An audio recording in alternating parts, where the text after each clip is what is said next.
मैं आप लोगों को लास्ट क्लास में क्या पढ़ा रहा था? पहले मुझे बताओ, हम लोग लास्ट क्लास में क्या पढ़ रहे थे? बेटा मैंने आपको लास्ट क्लास में आरटीपी के क्वेश्चंस करा दिए थे। किसके क्वेश्चन करा दिए थे? आरटीपी के क्वेश्चन करा दिए थे। अब सिर्फ आरटीपी के क्वेश्चन करने से थोड़ी मजा आएगा, तो पास एग्जाम के क्वेश्चन भी हम लोग करते हैं, और वही हम टेक्निक वही बनाएंगे कि हम जो मेन पेपर होगा उसी से जाके क्वेश्चन को क्या करेंगे? सॉल्व करेंगे। फिर बोल रहा हूं, करने का तरीका वही रखेंगे।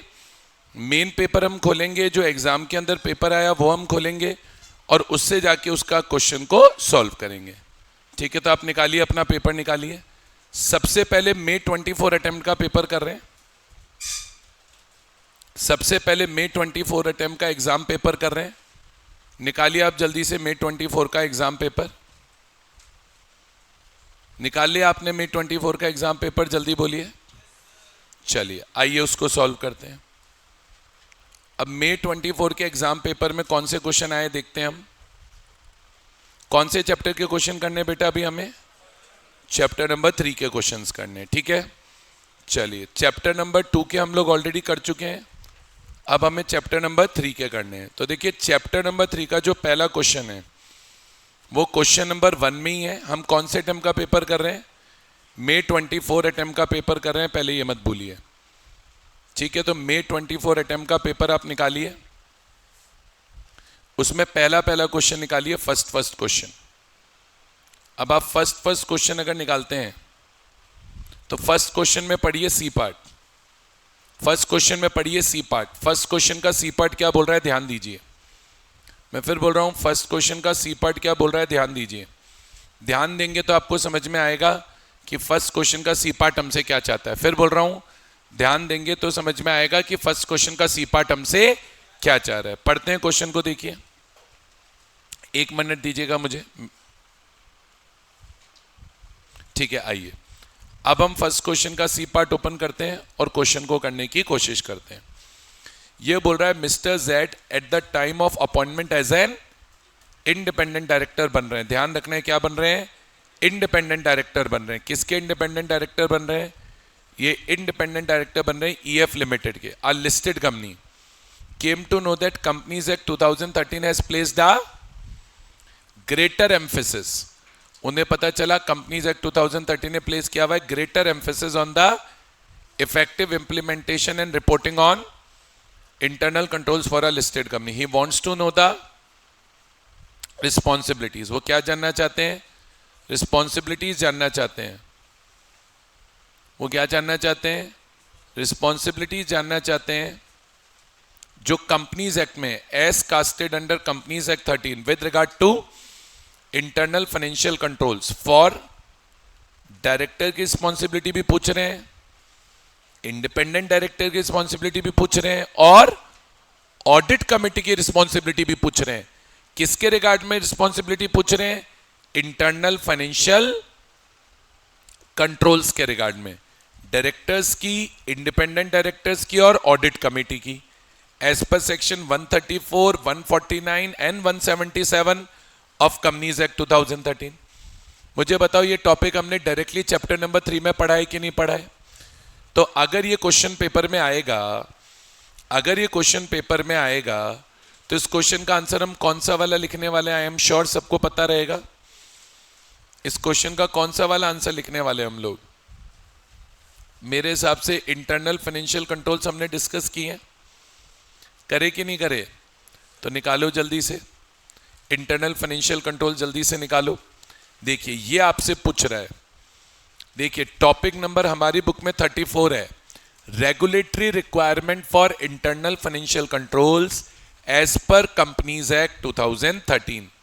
अब इसमें पूछ रहा है, एक तो किसकी रिस्पॉन्सिबिलिटी पूछी थी क्वेश्चन में? डायरेक्टर्स की। डायरेक्टर्स की रिस्पॉन्सिबिलिटी कौन से सेक्शन में है?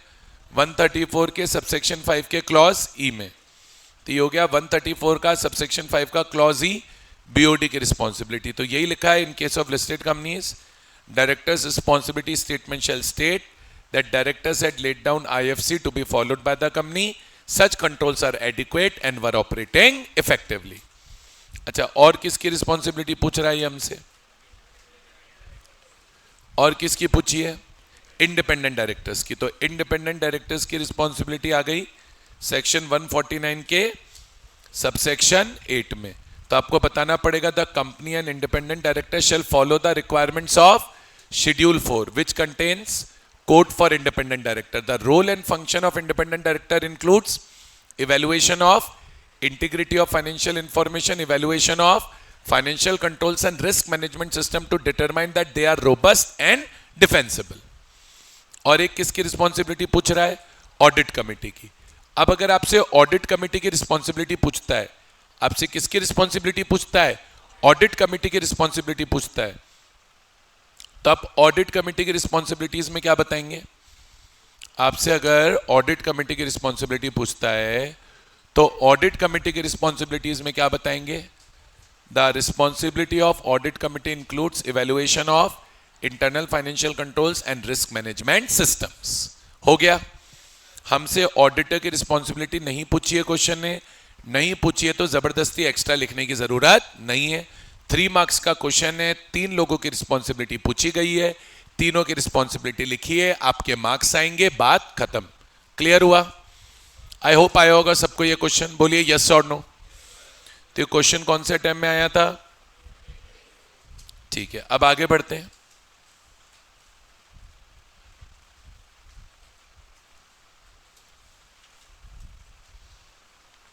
आगे देखेंगे।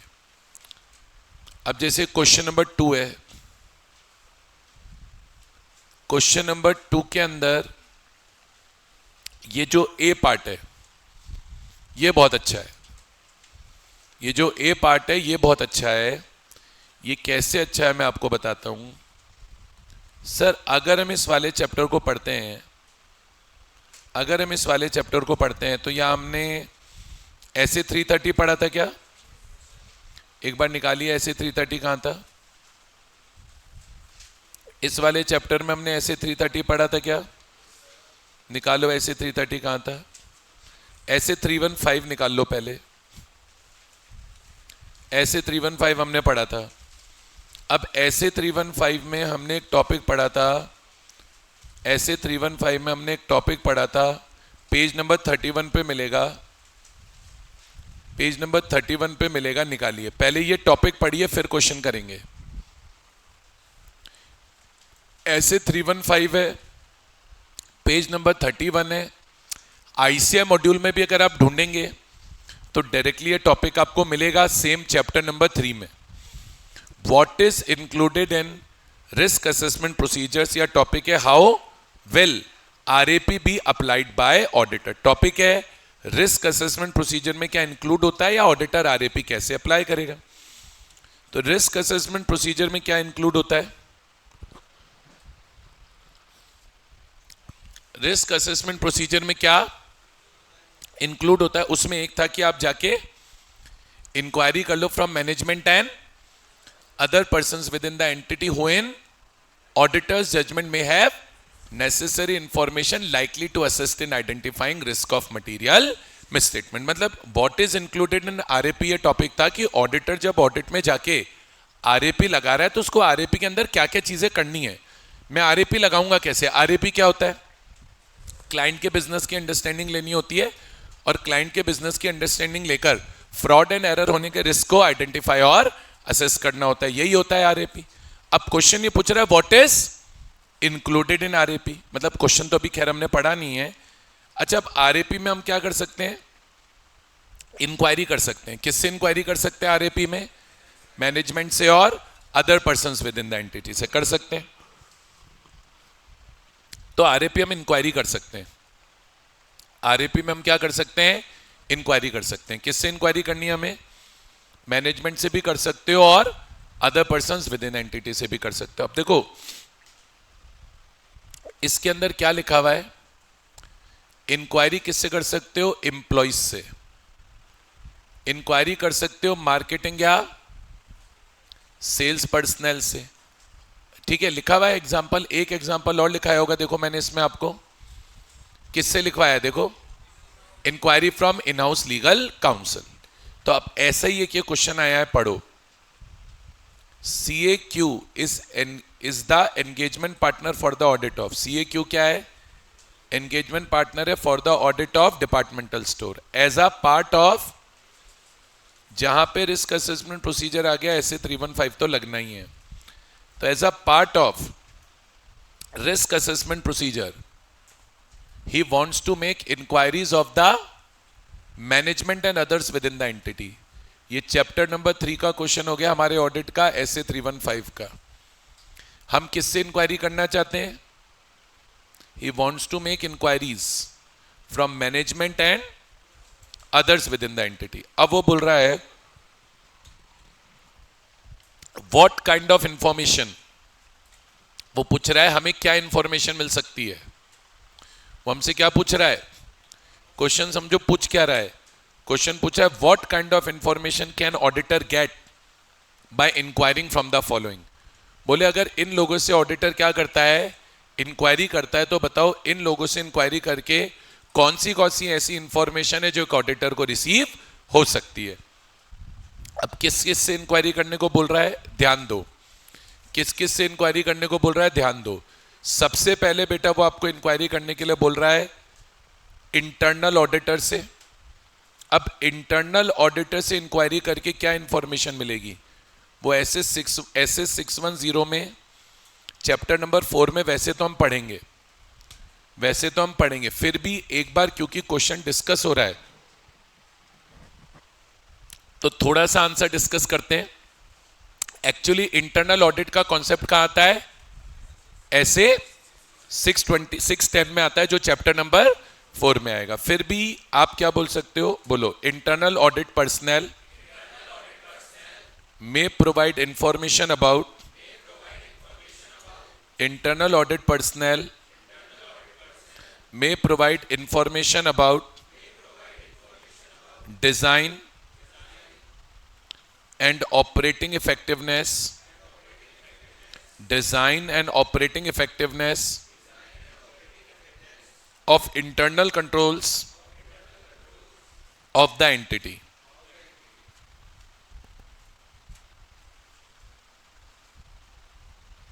देखो इंटरनल ऑडिटर से मेन इंफॉर्मेशन यही मिलती है। आज अगर आपसे कोई पूछे कि इंटरनल ऑडिटर से इंक्वायरी करके क्या इंफॉर्मेशन मिलेगी, तो आपको यही लिखना है इंटरनल ऑडिटर से इंक्वायरी करके हमें यह पता चल सकता है कि कंपनी के इंटरनल कंट्रोल्स इफेक्टिवली काम कर रहे हैं कि नहीं कर रहे। अच्छा अब आगे का आप बताओ मुझे, इन हाउस लीगल काउंसिल से इंक्वायरी करके क्या पता चलेगा? देखो अपने नोट्स को चेक करो, आप बोलो internal auditor, in house legal council may provide information about pending litigations and compliance with laws and regulations। तो वो आपको इंफॉर्मेशन एक तो पेंडिंग लिटिगेशन की दे देगा और एक इस बारे में इंफॉर्मेशन दे देगा कि compliance of laws and regulations, किस बारे में इंफॉर्मेशन दे देगा कि compliance of laws and regulations एक एंटिटी ने किया या नहीं किया। आ गया समझ में? अच्छा और इंटरनल ऑडिटर किस बारे में इंफॉर्मेशन देगा? मार्केटिंग और, अब अगला पॉइंट है, अगर बोले मार्केटिंग और सेल्स पर्सनल से इंक्वायरी करी तो क्या इंफॉर्मेशन मिलेगी? बताओ क्या इंफॉर्मेशन मिलेगी? बोले he will provide information about marketing strategies, sales trend, contracts with customer etcetera. और एक और पॉइंट है information system personnel. Sir information system personnel कौन है? जो हमारे कंप्यूटर सिस्टम्स को मैनेज करते हैं, आईटी पर्सनल, जो कंप्यूटर डिपार्टमेंट में, आईटी डिपार्टमेंट में काम कर रहे हैं। इनसे किन बारे में इंफॉर्मेशन मिल सकती है? बोलिए। दे में provide information about system changes, system failure और अदर आईटी रिलेटेड रिस्क। सुनो ना मेरी बात ध्यान से, जो इंफॉर्मेशन सिस्टम पर्सनल है,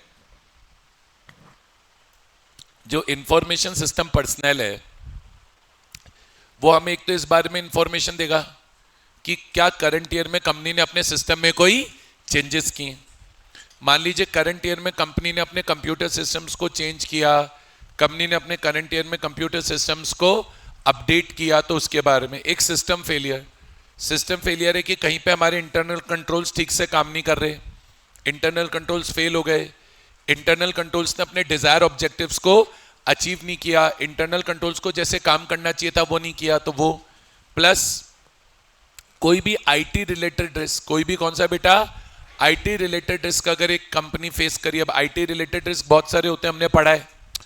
आईटी रिस्क रिलेटेड रिस्क देखो इसी चैप्टर में पढ़ा है, risk of inaccurate processing of data, ठीक है, processing of inaccurate data, data changes, बहुत सारे आईटी रिलेटेड रिस्क भी होते हैं जो एक एंटिटी क्या कर रही होती है, फेस कर रही होती है। तो इन सबकी इंफॉर्मेशन आपको कहां से मिलेगी, जब हम इंक्वायरी किससे करेंगे, एंटिटी के इंफॉर्मेशन सिस्टम पर्सनल से करेंगे। बताइए बात समझ में आती है नहीं आती। तो ये क्वेश्चन आया था पेपर के अंदर, अच्छा क्वेश्चन आया था कि अगर इन लोगों से इंक्वायरी करेंगे तो हमें क्या क्या इंफॉर्मेशन रिसीव हो सकती है। तो ये सारी बातें आपको बताकर आनी पड़ेंगी कि बोले अगर इन लोगों से इंक्वायरी करी तो ये सारी इंफॉर्मेशन एक ऑडिटर को रिसीव हो सकती है। बोलो आया कि नहीं आया। चलिए, तो इस अटेम्प्ट के पेपर में विच वॉज May 24 अटेम्प्ट का पेपर, ये दो ही क्वेश्चन चैप्टर नंबर 3 से पूछे गए थे। तो May 24 का पेपर हो गया। अब हमें अगला पेपर कौन से अटेम्प्ट का करना होगा, सितंबर अटेम्प्ट का करना होगा। पहले मुझे बताइए ये दोनों क्वेश्चन पे अपने को क्लैरिटी आई। देखो एमसीक्यू अलग है, एमसीक्यू में क्या होता है, आजकल केस बेस्ड क्वेश्चन आते हैं पेपर में, 2-5 इंडिविजुअल क्वेश्चन आते हैं, बाकी केस बेस्ड आते हैं। तो एमसीक्यू को हम अलग से डिस्कस कर लेंगे, ठीक है। एमसीक्यू तो आप ट्राई भी करोगे तो आपको आ जाएंगे, लेकिन वो तभी आएंगे जब हम पढ़ लेंगे। लेकिन उससे पहले अभी अपने को क्या करना जरूरी है, अपने को यह करना जरूरी है कि बेटा एटलीस्ट हम डिस्क्रिप्टिव क्वेश्चन जो भी पास एग्जाम में आ रहे हैं, एटलीस्ट रीसेंट अटेम्प्ट्स में जो आ रहे हैं, अगर आप बहुत पुराना नहीं भी करते हो बट एटलीस्ट जो रीसेंट अटेम्प्ट्स में आ रहे हैं वो तो आपको आने ही चाहिए। क्लियर है। चलिए तो निकालिए अब अगला पेपर निकालिए, सितंबर अटेम्प्ट का निकालिए जल्दी से, सितंबर अटेम्प्ट का पेपर खोलिए।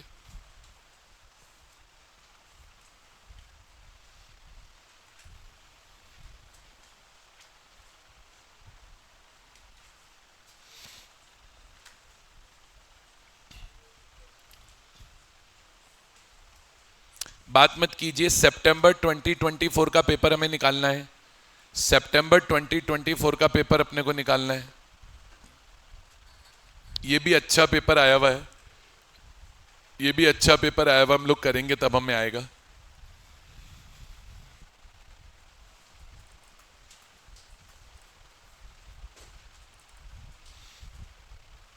ठीक है बच्चों,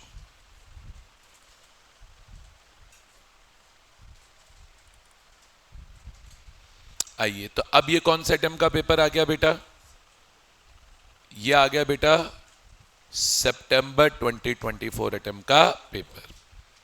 आइए इसमें क्वेश्चन नंबर 2 का ए पार्ट निकालेंगे। क्वेश्चन नंबर 2 का ए पार्ट थोड़ा टेक्निकल क्वेश्चन है, जल्दी से क्लिक नहीं होगा, अच्छे से करना पड़ेगा तभी जाके अपने को आएगा। एकदम अपन सोचें कि डायरेक्ट क्वेश्चन है तो वैसा नहीं है। चलिए मिला आपको। अब क्वेश्चन बोल क्या रहा है पहले ये पढ़िए, ठीक है। और ये एक्चुअल में क्वेश्चन है, CAB was the auditor of Star Limited. He wanted to ensure that company had correctly reconciled its bank accounts and also wanted to understand whether and how far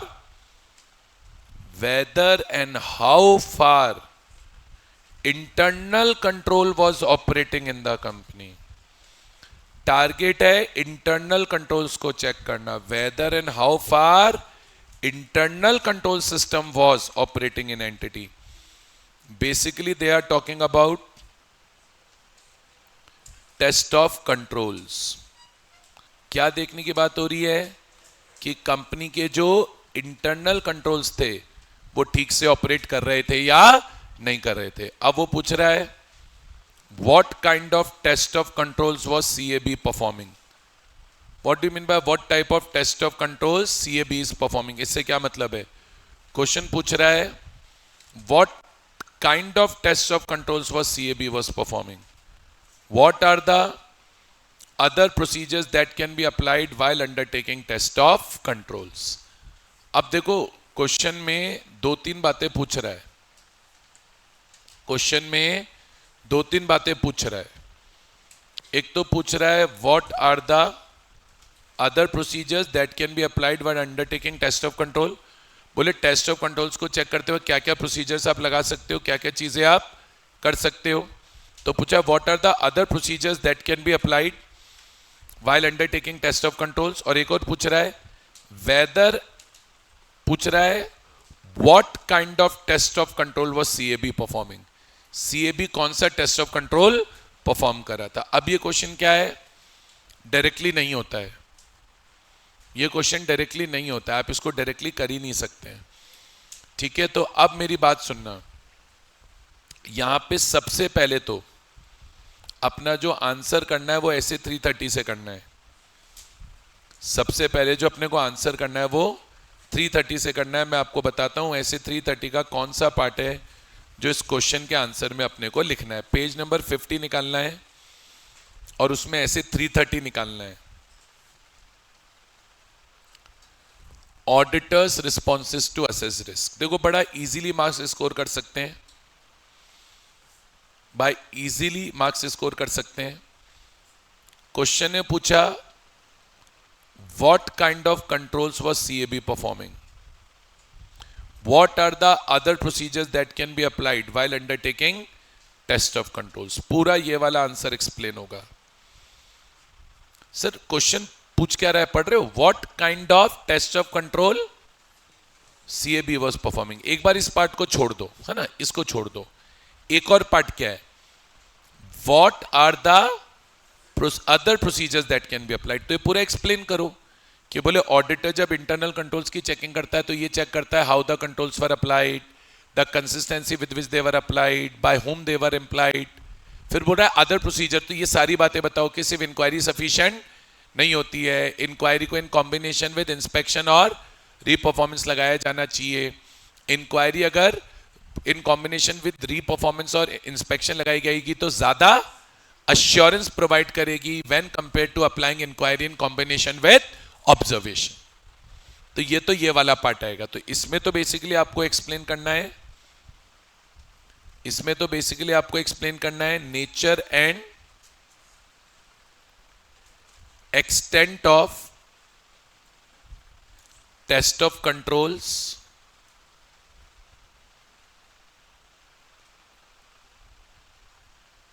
from ऐसे 330, from ऐसे 330 कर लोगे. ये वाला part, ये वाला part कर लोगे. अच्छा, अब एक ये जो पार्ट था what kind of test of control auditor is performing, अब ये जल्दी से क्या अपने को क्लिक नहीं होता, ये जल्दी से अपने को क्या है क्लिक नहीं होता. तो अब इसमें अपने को समझना है, अब इसमें अपने को समझना है कि यहां पे बेसिकली क्या हो रहा है. He wanted to ensure that company had correctly reconciled bank accounts. अब ध्यान से समझना बेटा, बैंक अकाउंट को रिकंसाइल करने के लिए बैंक रिकंसिलिएशन स्टेटमेंट बनता है. और नॉर्मली क्या होता है कि जो ऑडिटर होता है, ऑडिटर जो होता है वो अगर मैनेजमेंट ने बैंक रिकंसिलिएशन स्टेटमेंट बना भी रखा है तो ऑडिटर क्या करता है, मैनेजमेंट के बनाए गए बैंक रिकंसिलिएशन स्टेटमेंट पे रिलाय नहीं करता है और बैंक रिकंसिलिएशन स्टेटमेंट को रीप्रिपेयर करता है. तो बेसिकली यहां पर वापस से वो काम करना पड़ेगा जो मैनेजमेंट कर रहा है. इसलिए यहां पर बेटा रीपरफॉर्मेंस हो रही है. और रीपरफॉर्मेंस का मतलब होता है जो काम मैनेजमेंट कर चुका है वो काम ऑडिटर वापस से करके देखता है कि मैनेजमेंट ने ठीक से किया है या नहीं किया है. क्लियर है क्या, क्लियर है क्या, समझ में आ रहा है. तो बेसिकली ये जो रीपरफॉर्मेंस वाला पार्ट है, ये जो कौन से वाला पार्ट है बेटा, रीपरफॉर्मेंस वाला पार्ट है. आराम से समझ लेना, ये हम लोगों को डिफाइन करना है चैप्टर नंबर 4 में। अगर आप अपने नोट्स में जाके चैप्टर नंबर 4 देखेंगे तो वहां ऐसे 500 के साथ मैंने री परफॉर्मेंस की डेफिनेशन लिखाई हुई है। तो आपको यहां पे लिखना पड़ेगा कि basically management internal controls already बना चुका होगा।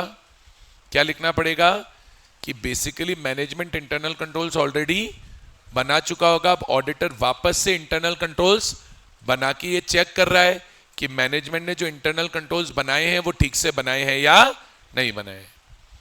बताइए, बात समझ में आती है, बात समझ में नहीं आती है? तो आपको यहाँ पे री परफॉर्मेंस को लिखना पड़ेगा और ये बताना पड़ेगा कि मैनेजमेंट ने कौन से प्रोसीजर्स लगाए हैं। बोले मैनेजमेंट ने री परफॉर्मेंस के प्रोसीजर्स यहां पर अप्लाई किए हैं। बताइए, बात समझ में आती है, बात नहीं समझ में आती है? जल्दी बोलिए। पक्का क्लियर है? पक्का क्लियर है? फटाफट बोलो। चल सकते हैं आगे? आगे चलते हैं। तो बेटा यहां पर आकर मेरी तरफ से इस चैप्टर में इस अटेम्प्ट के अंदर सिर्फ यही एक क्वेश्चन पूछा गया था। तो बस यही एक क्वेश्चन आपको यहां पर पेपर के अंदर एक्सप्लेन करके आना पड़ेगा। यहां तक क्लियर है? ये क्वेश्चन आ गया समझ में? थोड़ा सा टेक्निकल ही है क्वेश्चन। देखो टेक्निकल इसलिए है कि जैसे अभी तो मैंने क्लास में बता दिया तो आपको समझ में आ गया कि अच्छा सर इस क्वेश्चन के अंदर ये आंसर लिखना है। लेकिन पेपर में जब इस तरह के क्वेश्चन आते हैं तो क्लिक नहीं होते। वो क्लिक तभी होंगे जब आप क्या करके रखोगे? प्रैक्टिस करके रखोगे।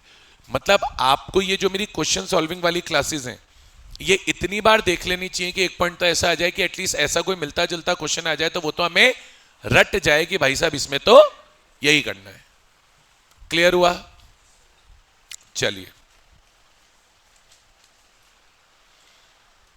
आगे बढ़ते हैं।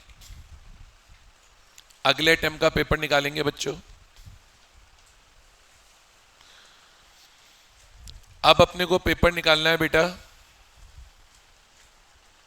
जनवरी 2025 का।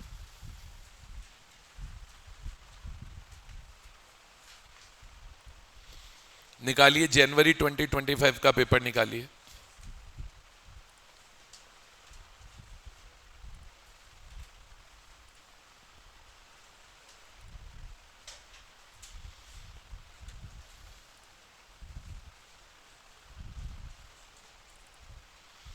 ठीक है, अब ये पेपर हमने निकाल लिया। बेटा बात मत करो, आप इतना बातें क्यों करते हो? एक पेपर निकालो जनवरी 2025 अटेम्प्ट का। निकाला? खोलो पेपर को। अब इस पेपर में भी वही जो चैप्टर नंबर के किसके 3 के क्वेश्चंस आए वो हमको क्या करने पड़ेंगे? सॉल्व करने पड़ेंगे। देखो पेपर में यही क्लिक करना अपने आप में अचीवमेंट होता है कि ये क्लिक हो जाए कि क्वेश्चन, पता है कई बार क्या होता है हम जब डायरेक्टली बुक से क्वेश्चन करते हैं तो अपने को पहले से पता होता है कि यार ये क्वेश्चन तो इस चैप्टर का है तो कहीं ना कहीं से आंसर मिल जाएगा। बट जब पेपर होता है तो पेपर तो ओपन एंडेड है। पेपर तो आपको बता नहीं रहा ना कि यार ये क्वेश्चन हमने इस चैप्टर का पूछा है या उस चैप्टर का पूछा है। तो इसलिए ये बहुत जरूरी हो जाता है कि आप एक बार पेपर वाले सभी क्वेश्चंस को बहुत अच्छे से क्या कर लो? प्रैक्टिस कर लो। आइए फटाफट करते हैं। क्वेश्चन नंबर 1 कहां गया? ये रहा क्वेश्चन नंबर 1 का सी पार्ट। अब ये क्वेश्चन देखने में केस स्टडी है लेकिन एक्चुअल में केस स्टडी है नहीं। तो जनवरी 2025 का पेपर कर रहे हैं और उसमें भी क्वेश्चन नंबर 1 का सी पार्ट कर रहे हैं। 4 मार्क्स का क्वेश्चन आया था। 4 मार्क्स का क्वेश्चन आया था। पढ़ो क्वेश्चन के अंदर हुआ क्या था। पढ़ोगे तो आ जाएगा, एकदम आसान क्वेश्चन है, ध्यान दो, रीड करो क्वेश्चन में क्या लिख रखा है। वो बोल रहा है spare part limited received an input from internal auditor. उन्हें अपने इंटरनल ऑडिटर से कोई इनपुट मिला, यानी उन्हें कोई बात पता चली होगी। That internal controls implemented by the company appear to be reasonable. मतलब इंटरनल ऑडिटर ये बोल रहा है कि तुम्हारा जो इंटरनल कंट्रोल है हमें तो ऐसे ही लग रहा है कि अच्छा है। इंटरनल ऑडिटर क्या बोल रहा है कि हमें तो ये लग रहा है कि तुम्हारा जो इंटरनल कंट्रोल है वो अच्छा है। समझ में आ रहा नहीं आ रहा? But not so strong that any fraudulent activity can be prevented और timely detected by such control. लेकिन बोले इतना स्ट्रॉन्ग नहीं है कि वो फ्रॉडुलेंट एक्टिविटीज को प्रिवेंट और टाइमली डिटेक्ट कर पाए। ठीक है, सब फालतू बातें मैं सच बता रहा हूं। क्वेश्चन ही हमसे पूछ ही नहीं रहा, बिल्कुल फालतू बातें हैं सब। क्वेश्चन आगे बोल रहा है accordingly a qualified person should head the internal control department. बोल रहा है इंटरनल कंट्रोल डिपार्टमेंट को एक क्वालिफाइड बंदे को हेड करना चाहिए, ठीक है। CA Raj has been appointed as internal control head of the company. Internal control head किसको बनाया गया है? सीए राज को। His scope of work includes development of internal controls in various departments or areas of the company. On his joining, he studied the various verticals and after identifying the important areas prone to fraud, implemented strong controls in those areas. पता नहीं पूरी ये कहानी बना दी, waste of a कहानी, waste of a कहानी। अब पूछ रहा है, अब आ रहा है सवाल, In his meeting with senior management and statutory auditor, he assured that satisfactory control environment exists. वो मतलब जो इंटरनल ऑडिटर है, जो सीए राज है, वो कंपनी को क्या एश्योरेंस दे रहा है? मतलब वो मीटिंग कर रहा है। मीटिंग किसके साथ कर रहा है? सीनियर मैनेजमेंट और स्टैट्यूटरी ऑडिटर्स के साथ, और उनको अश्योर कर रहा है कि भैया सेटिस्फैक्ट्री कंट्रोल एनवायरनमेंट है, इसलिए फ्रॉड हो ही नहीं सकता। तो आपको सबसे पहले तो ये लिखना है, opinion of CA Raj is not correct. CA Raj का ओपिनियन करेक्ट नहीं है। सोचो क्यों नहीं है, याद करो, हमने क्या पढ़ा था? satisfactory control environment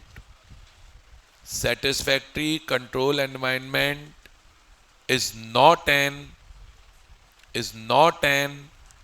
absolute deterrent to fraud। बोले अगर आपका कंट्रोल एनवायरनमेंट सेटिस्फैक्ट्री भी है तो बोले सेटिस्फैक्ट्री कंट्रोल एनवायरनमेंट होना एब्सोल्यूट डिटरेंट टू फ्रॉड नहीं होता। आप सोचिए कि आपका कंट्रोल एनवायरनमेंट अच्छा है तो सारे फ्रॉड एरर रुक जाएंगे, बोले ऐसा पॉसिबल नहीं होता। He assured that satisfactory control environment exists and उसने क्या बोला? frauds cannot happen। अब वो पूछा whether existence of satisfactory control environment can be considered as an absolute deterrent to fraud। no। Answer क्या लिखोगे? हमने कंपोनेंट्स ऑफ इंटरनल कंट्रोल पढ़े इसी चैप्टर में। हमने कंपोनेंट्स ऑफ इंटरनल कंट्रोल पढ़े नहीं पढ़े बेटा? तो कंपोनेंट्स ऑफ इंटरनल कंट्रोल में पेज नंबर 38 पे हमने पढ़ा है। और देखो मैंने आपको वहां पे लिखाया भी था कि इससे 3 से 4 नंबर का क्या आ सकता है? Short note. क्वेश्चन लिखा रखा है मैंने साइड में, क्या लिखा रखा है? नहीं लिखा रखा। अब मैं इतना बड़ा केस स्टडी थोड़ी आपको बना के लिखाऊंगा वहां पे पेपर में। तो देखो क्या ये पूरी बात आपको लिखनी आनी पड़ेगी। और इसमें देखो अगर मार्क्स चाहिए तो मैं तो ये भी सजेस्ट करूंगा कि आप डिफाइन करो कंट्रोल एनवायरनमेंट। क्या डिफाइन करो? और फिर साथ में लिख कर आओ कि क्या लिख के आओगे कि control environment is not an absolute deterrent to fraud. The existence of satisfactory control environment can be a positive factor when auditor assesses ROMM, although it may help to reduce the risk of fraud. A satisfactory control environment is not an absolute deterrent to fraud. Control environment in itself does not prevent or detect or correct material misstatement. It only reduces the risk of material misstatement within the entity.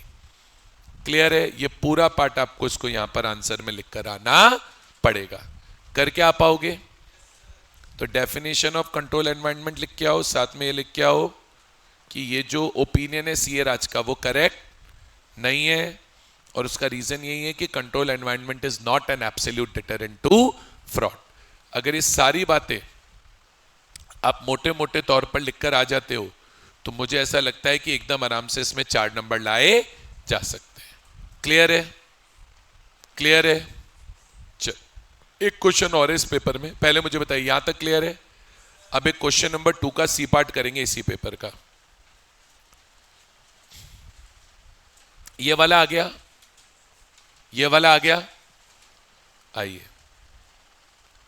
Question number 2 का C part और करते हैं।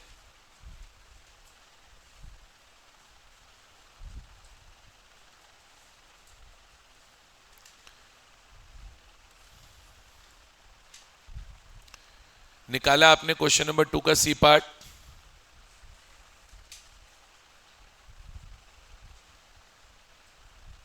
Again 4 marks का question है। Again 4 marks का question है। आइए क्या बोल रहा है।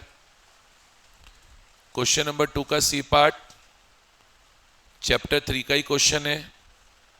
देखो पढ़ो, आपको आ रहा है क्या, थोड़ा सा दिमाग लगाओ, आ जाएगा।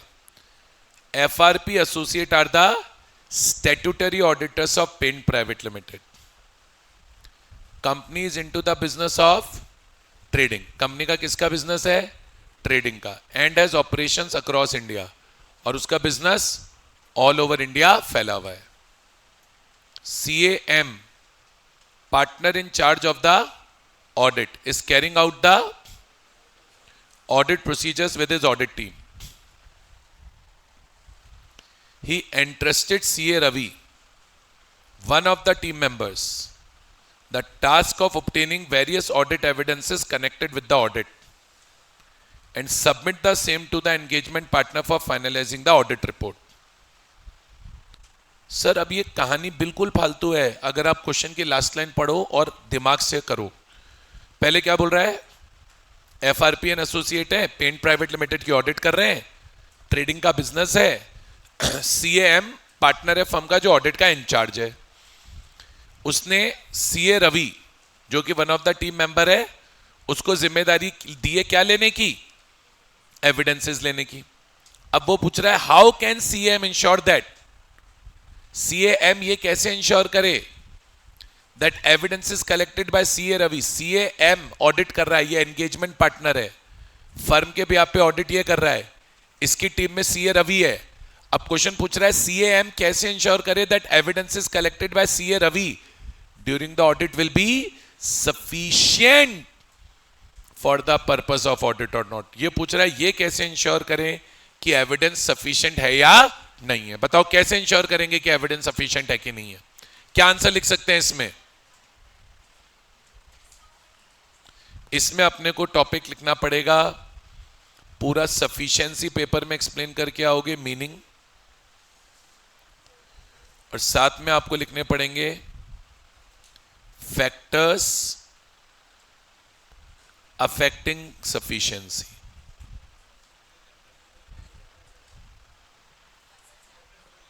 चैप्टर 4 हो गया क्या, ओ यस, अब तो डिस्कस हो गया, अब तो मैं करूंगा। हाँ यार 4 का है तो 4 का सही। हाँ भाई ये चैप्टर 4 का हो गया। सर आपने क्वेश्चन है चैप्टर 4 का करा दिया है, बिल्कुल करा दिया है बेटा मैंने, अब करा दिया है तो कर लो चुपचाप, ठीक है। आ जाओ, तो ये किसका क्वेश्चन हो गया, चैप्टर 4 का। चलो फटाफट करते हैं। तो अब फैक्टर्स अफेक्टिंग सफिशिएंसी आ जाएंगे। इसमें आपका एक तो मटीरियलिटी का फैक्टर एक्सप्लेन हो जाएगा, एक risk of material misstatement explain हो जाएगा, और एक साइज ऑफ पॉपुलेशन एक्सप्लेन हो जाएगा। सिंपल है, मटीरियलिटी ज्यादा है ज्यादा एविडेंस लोगे, मटीरियलिटी कम है कम एविडेंस लोगे। रिस्क ऑफ मटीरियल मिसस्टेटमेंट ज्यादा है ज्यादा एविडेंस लोगे, रिस्क ऑफ मटीरियल मिसस्टेटमेंट कम है कम एविडेंस लोगे। अगर पॉपुलेशन का साइज बड़ा है और पॉपुलेशन हेट्रोजीनियस है तो ज्यादा एविडेंस लोगे, नहीं तो कम एविडेंस लोगे। बताइए आता है नहीं आता है समझ में, यस और नो। कर लोगे, कर लोगे, ठीक है। अब क्वेश्चन तो वैसे किसी दूसरे टॉपिक का था, बट अब चलो हमने डिस्कस कर लिया तो कर लिया, कोई प्रॉब्लम नहीं है। पहले मुझे बताओ यहां तक क्लियर है, जल्दी बताओ भाई, कोई डाउट या क्वेरी। नहीं सर, तो देखो अब क्वेश्चन करने का तो वही तरीका है, आपको स्टैंडर्ड लर्न होना चाहिए, आपको स्टैंडर्ड समझ में आने चाहिए। और अब बच्चे बोलते यही कि सर लर्निंग कैसे करें। बेटा कहीं ना कहीं लर्निंग तो आपको करनी पड़ेगी, कहीं ना कहीं मेहनत तो आपको करनी पड़ेगी। अगर आप मेहनत नहीं करोगे तो फिर नहीं होगा। लर्निंग तो कहीं ना कहीं आप ही को करनी है, उसमें कहीं ना कहीं दिमाग आप ही को लगाना है, ठीक है। एक क्वेश्चन लेकिन इस चैप्टर का फिर और रहेगा, वो अपन और कर लेते हैं और डिस्कस करके खत्म करते हैं। लास्ट क्वेश्चन निकालो, क्वेश्चन नंबर 6 का भी सी पार्ट होगा।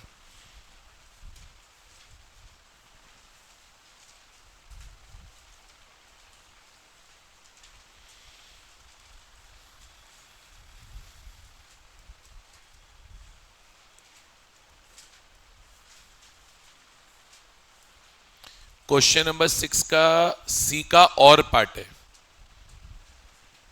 क्वेश्चन नंबर 6 का सी का और वाला पार्ट है। बहुत इजी सा क्वेश्चन है, बहुत ही इजी सा, डायरेक्टली हो जाएगा, फटाफट पढ़ो। In an automated environment there are generally 4 types of audit test. कौन कौन से होते हैं याद करो? इंक्वायरी, इंस्पेक्शन, ऑब्जर्वेशन और रीपरफॉर्मेंस।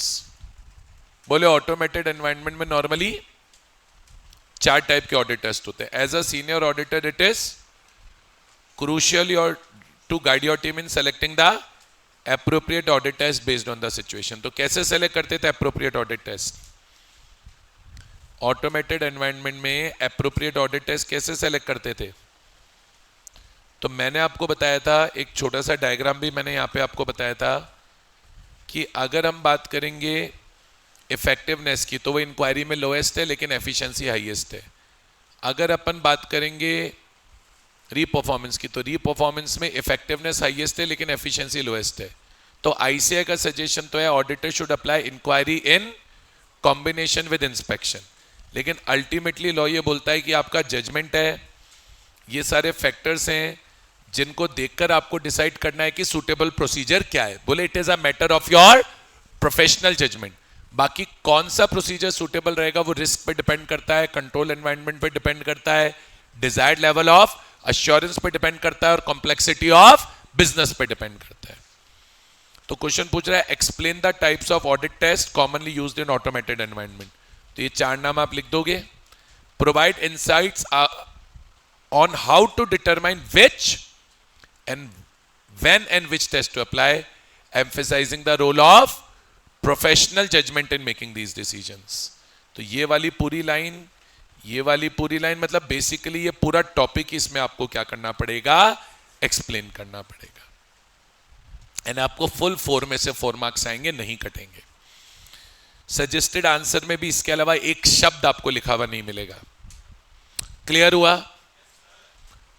आपको पहले बताना पड़ेगा 4 टाइप के ऑडिट टेस्ट होते हैं, इंक्वायरी, ऑब्जर्वेशन, इंस्पेक्शन और रीपरफॉर्मेंस। डिफाइन करने की इनको कोई जरूरत नहीं है। फिर आपको बताना है कि इंक्वायरी मोस्ट एफिशिएंट होती है लेकिन लीस्ट इफेक्टिव होती है, सिर्फ इंक्वायरी करना सफिशिएंट नहीं होता। रीपरफॉर्मेंस मोस्ट इफेक्टिव होती है लेकिन वो एफिशिएंट नहीं होती। तो inquiry in combination with inspection apply करना चाहिए, लेकिन अल्टीमेटली कौन सा टेस्ट लगाना है वो ऑडिटर का प्रोफेशनल जजमेंट है और वो 4 फैक्टर्स पे डिपेंड करता है, रिस्क असेसमेंट पे, कंट्रोल एनवायरनमेंट पे, डिजायर्ड लेवल ऑफ एश्योरेंस पे और कॉम्प्लेक्सिटी ऑफ बिजनेस पे। क्लियर हुआ? कोई डाउट या क्वेरी? बहुत बढ़िया। तो यहां पर आकर बेटा हम कंक्लूड कर रहे हैं questions relating to chapter number 3। बोलिए, आए कोई प्रॉब्लम है? सबको समझ में आ रहा है? बहुत बढ़िया।